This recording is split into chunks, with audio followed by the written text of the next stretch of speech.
Hello दोस्तों, आज हम लोग हिंदी बताने जा रहे हैं जो एग्जाम में आप लोग का इससे 5 नंबर बन जाएगा।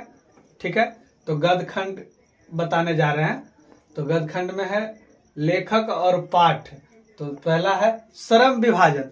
श्रम विभाजन और जाति प्रथा। देखो, श्रम कौन करता है? श्रम यानी कि मजदूरी। मजदूरी सबसे पहले आगे कौन निकलता है? भीम, यानी कि छोटा भीम। तो श्रम विभाजन और जाति प्रथा का हो जाएगा भीमराव अम्बेडकर। यानी कि देखो, श्रम करने के लिए कौन निकलेगा सबसे आगे? छोटा भीम निकलेगा। तो श्रम करेगा कौन? भीमराव अम्बेडकर। दूसरा नंबर है विष के दांत। विष के दांत है, देखो, नलिन बिलोचन शर्मा। यानी कि विष कहाँ रहता है? नाली में ना। तो नली में विष पाया जाता है, कचरा पाया जाता है, बहुत तरह के गंदगी रहता है उसमें। यानी कि कहने का मतलब विष उसी में रहता है, नली में। तो हो जाएगा नलिन बिलोचन शर्मा। दूसरा हो जाएगा विष के दांत नलिन बिलोचन शर्मा, यानी कि नली में नलिन बिलोचन शर्मा। तीसरा है भारत से हम क्या सीखे। तो इसका हो जाएगा भारत से हम क्या सीखे, मैक्स मूलर। कहने का मतलब भारत से हम क्या सीखे, भारत के जितने भी लोग हैं यानी जितने भी नागरिक हैं वो ज्यादा से ज्यादा कोशिश करता है ना कि हम मैक्सिमम कुछ सीखे, मैक्सिमम कुछ सीखे, यानी कि मैक्स मूलर। भारत से हम क्या सीखे यानी कि मैक्स मूलर हो जाएगा। चौथा है नाखून क्यों बढ़ते हैं। हजारी प्रसाद द्विवेदी, यानी कि हजारों साल पहले से ही चलता आ रहा है ना, नाखून बढ़ने का प्रक्रिया हजारों साल पहले से ही है।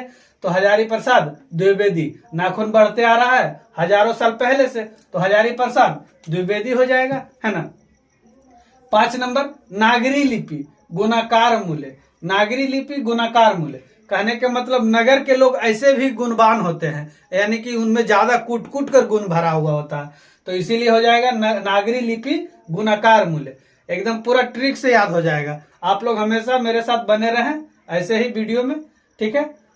6ठा नंबर है बहादुर। बहादुर यानी कि बहादुर कौन रहता है? अमरकांत। जो अमर रहेगा वही ना बहादुर कहलाएगा। जैसे मान लीजिए कोई भी फौजी अगर कहीं मतलब कि सेवा करते हुए भारत माता का शहीद हो जाता है तो बहादुर न कहलाएगा। जब शहीद होगा तो अमर बन जाएगा, तो इसीलिए बहादुर हो जाएगा अमरकांत।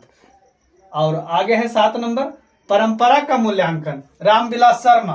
परंपरा यानी कि हम लोग का परंपरा शुरू से चलता आ रहा है। जिस टाइम राम भगवान थे ना, राम भगवान, तो रामे भगवान से हम लोग का परंपरा चलते आ रहा है ना कि मतलब कोई भी घर में कोई भी बात होगा या कुछ होगा तो कहने का मतलब घर के सबसे बड़े बुजुर्ग से पहले सलाह लेंगे, तो वही परंपरा हो गया। तो यानी कि रामविलास शर्मा, परंपरा का मूल्यांकन चलते आ रहा है, रामविलास शर्मा। आगे है 8 में जित जित मैं निरखत हूँ। पंडित बिरजू महाराज। कह रहा है ना जीत जीत, यानी कि 2 बार जीत है। तो हम लोग के जैसा कोई छोटा आदमी तो 2 बार जीतेगा नहीं, जब भी जीतेगा तो बड़ा आदमी जीतेगा, यानी कि कोई महाराज रहेगा वही 2-3 बार जीत सकता है। तो यही कह रहा है ना जीत जीत मैं निरखत हूँ। पंडित बिरजू महाराज, जो 2 बार जीतेगा वही महाराज कहलाएगा। तो हो जाएगा पंडित बिरजू महाराज। 9 नंबर है अभिन्यो। अभिन्यो, असे अभिन्यो और असे अशोक वाजपेयी। असे अभिन्यो और असे अशोक वाजपेयी हो जाएगा ना। मछली 10 नंबर में है मछली। मछली है विनोद कुमार शुक्ल। विनोद कुमार शुक्ल, मछली का हो जाएगा विनोद कुमार शुक्ल। लेकिन जब भी बंगाल जाओगे, कभी भी बंगाल जाओगे तो देखोगे बंगाली लोग ज्यादा सूखल मछली खाता है, ठीक है, ज्यादा बंगाली सूखल मछली खाता है। तो कहेगा ना विनोद ये विनोद मेरे लिए भी सूखल मछली लेते आना, यानी कहने का मतलब मछली विनोद कुमार शुक्ल यानी सूखल मछली।